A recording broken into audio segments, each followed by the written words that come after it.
1.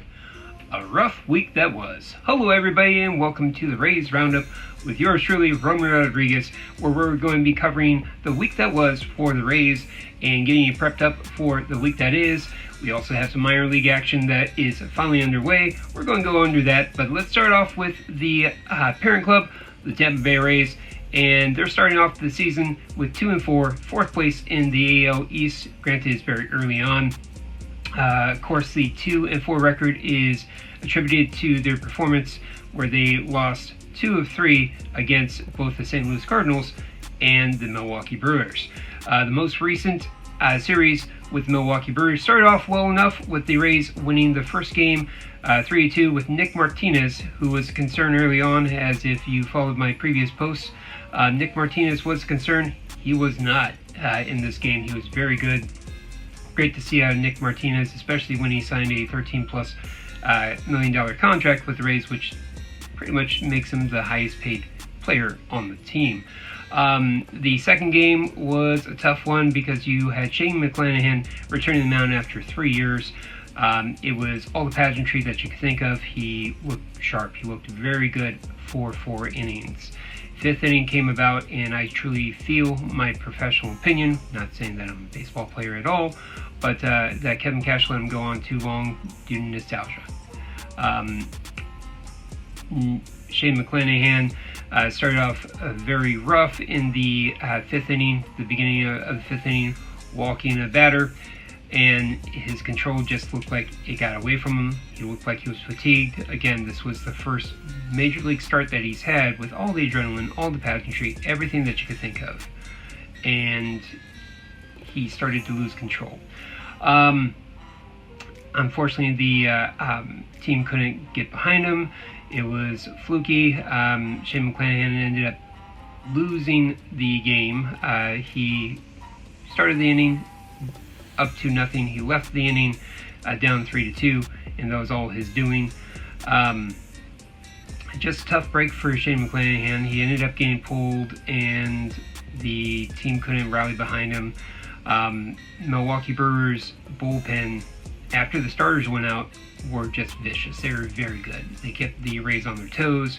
We couldn't really get much going, but it was a little bit of some players starting off cold and some players just being stymied by good pitching. So give credit where credit's due.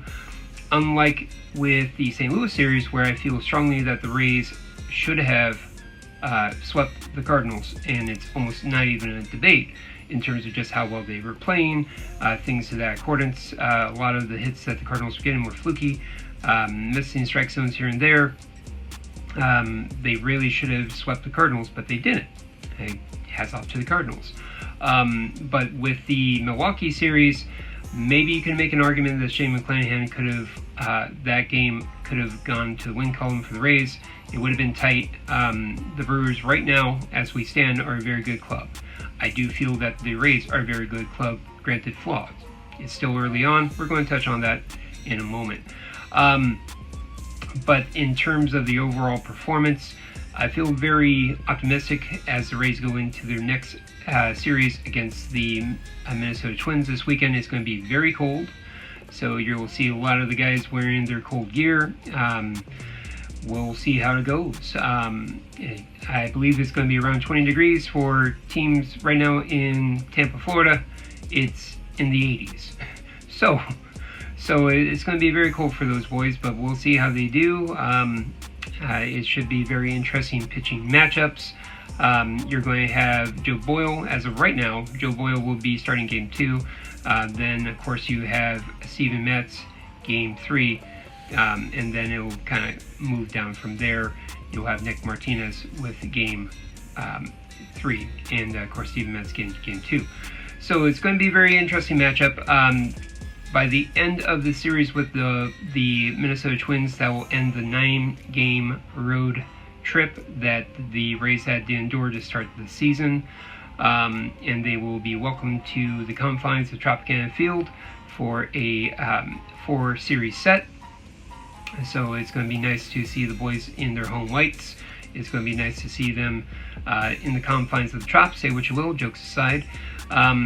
But before we talk about the Trop and get ahead of ourselves, let's focus on the Minnesota Twins. The Minnesota Twins themselves, at time of recording this, are 1-4. Now, I know they currently have a game going on while I'm recording this, so that could switch one way or another. They are currently in 4th place in their division, and they are currently in a deficit of -6 with runs scored and runs allowed. Overall, their team looks like that they've hit some rough patches from what I can see. They look like they are going to be another scrappy team, just like the St. Louis Cardinals. I do feel at the end of the day the Rays have the talent to overcome that, but they need to make certain to hit their marks.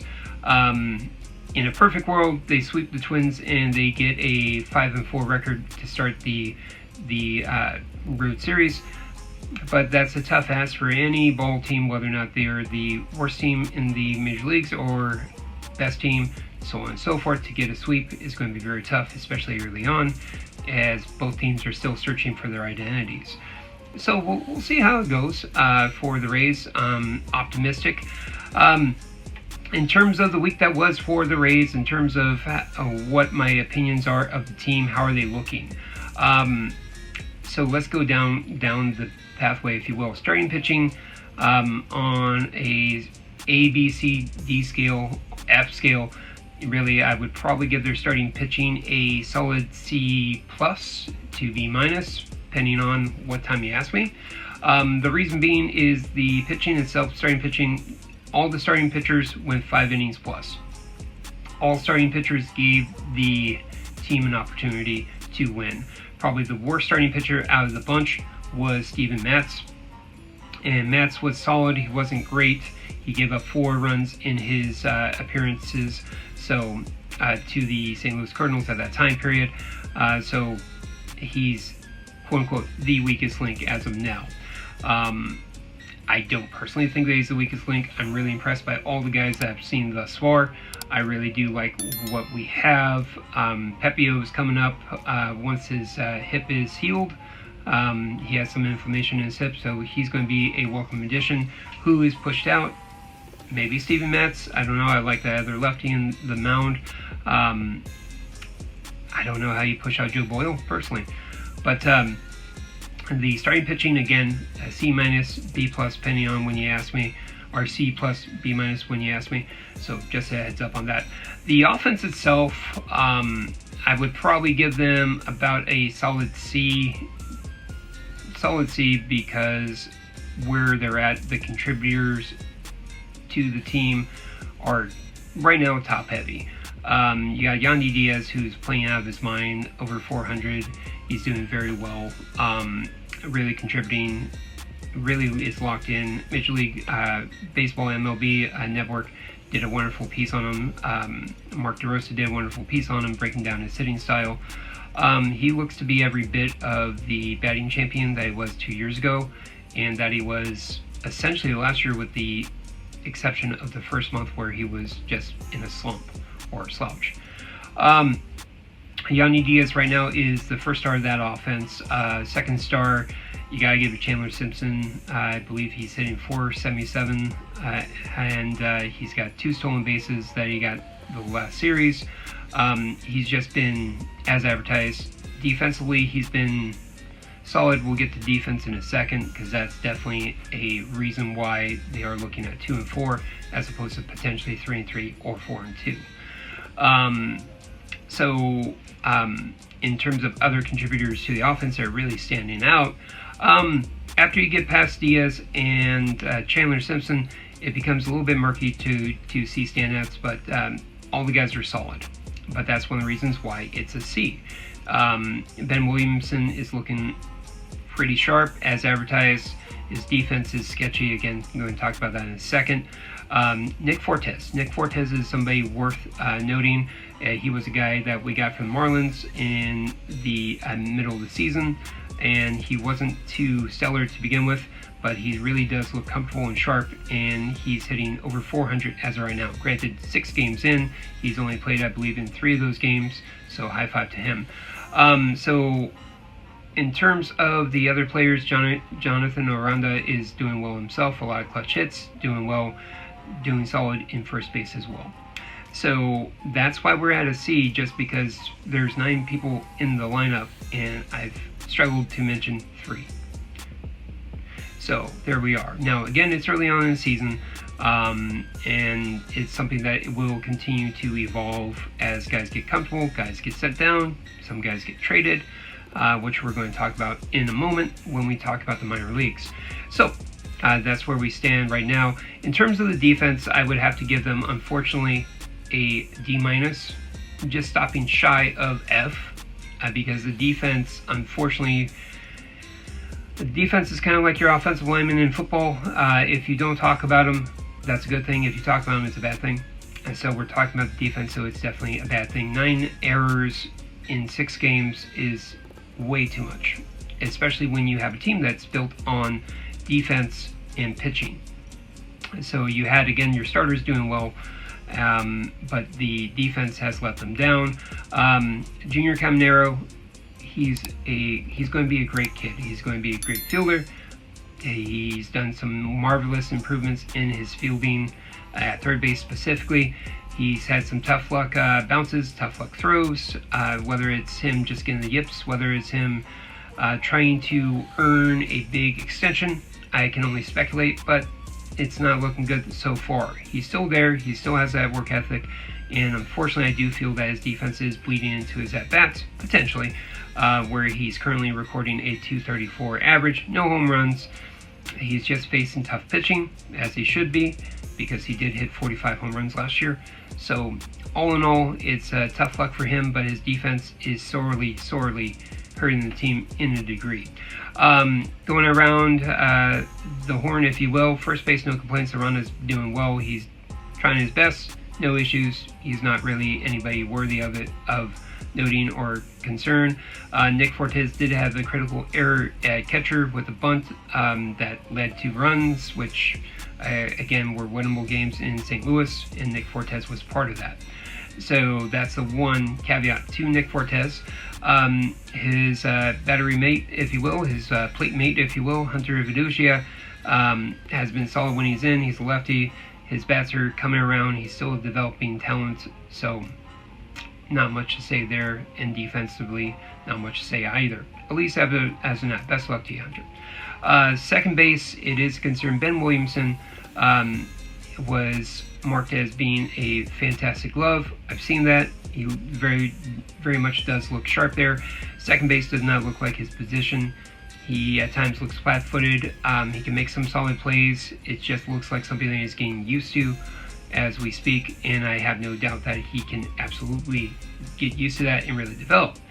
In a perfect situation, if Gavin Lux were healthy, hopefully Williamson is in the minor leagues and gets all the reps and really does well. But unfortunately, Gavin Lux started off injured, and he has to be baptized by fire, essentially.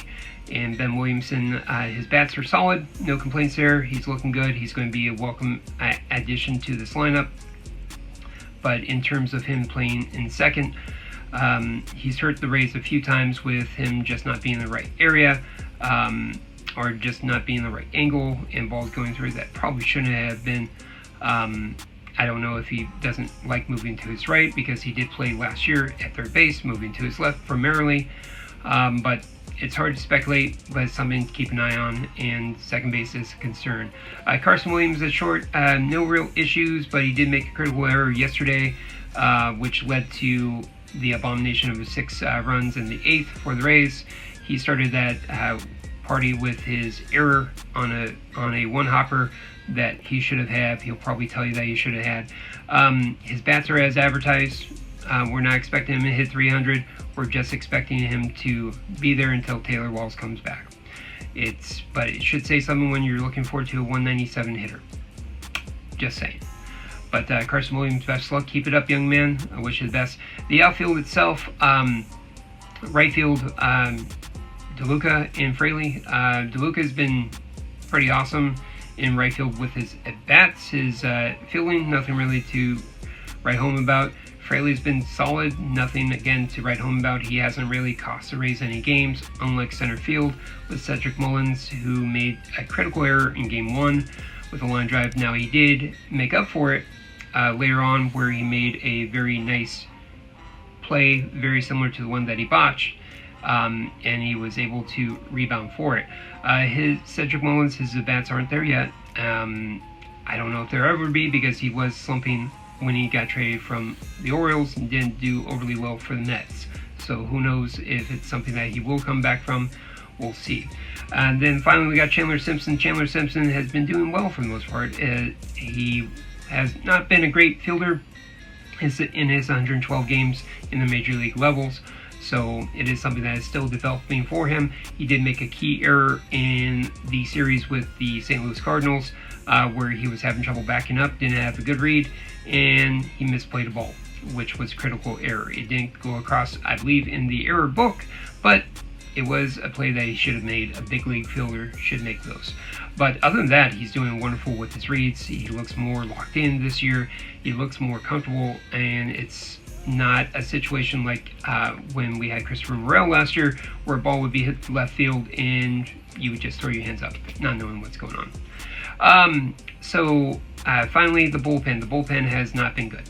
Let me just be upfront. The bullpen currently is an F, and that's me being kind. They've had leads blown, and really it's mainly putting Griffin Jax in a situation where he has runners on base. He has runners on base, and he seems to lock up. He seems to play tight, and that seems to be a problem, especially if you don't have a clean inning. When he has a clean inning, he seems to be doing well. But when he has runners on base and traffic behind him, he tends to tighten up a bit. So we'll see where this goes with Griffin Jax. Other guys, they didn't do well, and then they rebounded. Yolis Gomez is doing all right. No complaints about him. He did give up a run, but he's been solid in the action that he's been in. Garrett Clevenger had a horrible first game, which led to the comeback of the Cardinals in Game 1. Stop me if you've heard that before in this recording. But he's doing well since then. He seems to be finding his mode, if you will, his mojo. So best luck to him. Ian Seymour, who again did horribly in Game 1, has seemed to be rebounding and pitching relatively well since then, so good for him. Kevin Kelly is somebody who's pitched okay. Still, I see some potential for issues with how hard he's getting hit when balls are in the zone, but right now he's doing okay. So best of luck to you guys. Keep it up. Let's keep going, guys. Brian Baker is the guy who's been a bit shaky, but he's been reliable. So again, it's been an F just because the guys haven't come through when we needed them to be locked down, like Milwaukee Brewers bullpen. So they've had opportunities, and unfortunately they haven't risen up to them yet. So just saying. So that wraps up the Rays portion. Now, what's going on this weekend is all the minor leaguers in terms of class AAA, AA, Single A, and Single A events will be going on starting today, or as of right now. The Durham Bulls are sitting at 1-4 for the season. They got their first win last night against the Lehigh Valley Iron Pigs. That was the Philadelphia Phillies organization. They haven't been playing good. The first 3 games were against the Charlotte Knights, the White Sox AAA organization, and they were barely competitive at times. They got killed the first game, I believe 19-2. And the third game of that series wasn't very competitive. Second one was all right. Brody Hopkins did really well. We'll get to him in a second. In terms of who's standing out, my 3 guys of who is standing out for the Durham Bulls, the AAA affiliate for the Rays, are all guys potentially we could see showing up for the Rays at some point during the season. So let's go ahead and talk about him. The first guy is Victor Mesa Jr. He's been playing right field for the Durham Bulls. He's a lefty bat. He's hitting .632 slugging. He has an OPS of 1.067 to start the season. Granted, it's just 5 games on the books, but he's looking very sharp. Fielding he's been okay.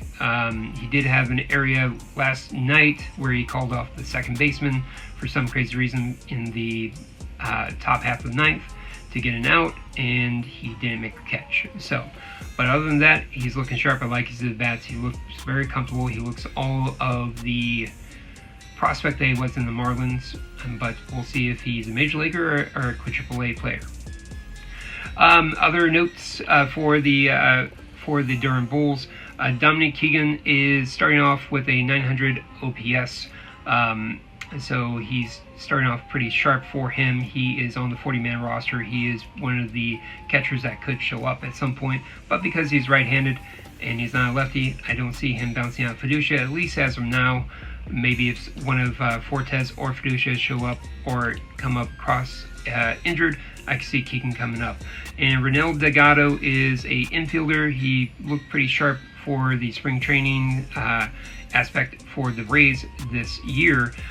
He is kind of a bit of a journeyman, first year with the organization, and he has a OPS of .789. All in all, he's looking okay. Nothing really to write home about. No home runs, unlike Keegan and Mesa Jr., who both have one home run apiece in the early season. So that's what's going on with the pitching, or the hitting. With the pitching itself, different story. Basically, the three guys that are standing out as of right now are Brody Hopkins, who had one start. He pitched 4 innings. Solid. He did give up 1 run, so he has an over 2 ERA. But 2.4 ERA to be specific. So, but Brody Hopkins is a person who you could see in the major leagues at some point this year. Let's go ahead and Trevor Martin is a bullpen piece. He came from Tennessee, drafted out of Tennessee. He's always been strong. He was a converted starter into the bullpen. Right now he has 0 ERA. Right now he has a 1.00 whip. With 2 appearances, so he's looking very sharp. Cam Boozer, if you had to give me a chance to put money on the first guy who comes out of that Durham shuttle, Cam Boozer will be it. Lefty, veteran lefty, wonderful story. Played for the Boston Red Sox last year. He's appeared in 2 games, hasn't given up a run, and his whip is 0.00. So that's what's going on with Durham Bulls. They continue their 6-game series because that's how they do it in the minor leagues. Everybody takes off Monday, but they play, of course, Tuesday through Sunday, wherever they're at. So the Durham Bulls are going to be playing Lehigh Valley. Let's see if they can rebound. Best of luck to you, Durham, of course. Now, the other teams that are going on, the Charleston River Dogs are playing their first game of the season today. They will be hosting the Myrtle Beach Pelicans. That's the Chicago Cubs affiliate. The River Dogs themselves will have a lot of single-A players show up. They'll have a lot of younger players show up. Usually in that league you have anywhere from your 18-year-olds to your 21-year-olds, so on and so forth. Guys who maybe were in the mid-levels for college, maybe had mid-years, so on and so forth, will get a chance to have no pressure playing in the lower single-A. The one guy that I'm interested from Charleston River Dogs, there's multiple guys, but the one guy to really highlight is Daniel Pierce. He was the first-round pick by the Rays last year, so and he looked pretty sharp the few spring training games that he appeared in. So I'm interested to see where he's at on that one. So best of luck to the River Dogs. Other teams that will be in play this weekend, you'll have the Montgomery Biscuits, the AA affiliate down in Alabama naturally, and then you have the Bowling Green Hot Rods. So those guys, best of luck to you. Of course, I'll have more updates on those guys coming through. I'll probably add them to a daily update pending on. So if you like that, let me know. But all in all, the team, it's not where we're at. A lot of optimism by all means, but there is a lot of disappointment, obviously. If things went right, the Rays could be looking at a 5-1 record. However, if things went wrong just even slightly, you could be looking at a team that didn't get a single win. Just to be very true and honest with you. So let's see how they rebound against the Twins. Very optimistic about it, but the Twins are a team that you got to hit your points, and we'll see if they hit their points. If you guys like this coverage, let us know. Please hit that like and subscribe button. Thank you very much for hanging out with me for the full 20 plus odd minutes. Of course, if you're watching this and you're interested in maybe joining us, come on aboard. Please DM us. Let us know. We would love to have representation in videos like this from every club. By all means, so please DM us. Let us know what you're into. We're lucky to have you. But other than that, I hope that you guys have a great week. Look forward to checking in with you next week. Hopefully better luck for the Rays. By that time period, they'll play the Twins, they'll play the Cubs, and they'll also play the Yankees. So I'm sure I'll have a little bit to talk about. But thank you very much for tuning in. So from all of us here at Baseball Banter Broadcast, and of course, naturally myself, thank you very much, and keep on enjoying baseball, guys.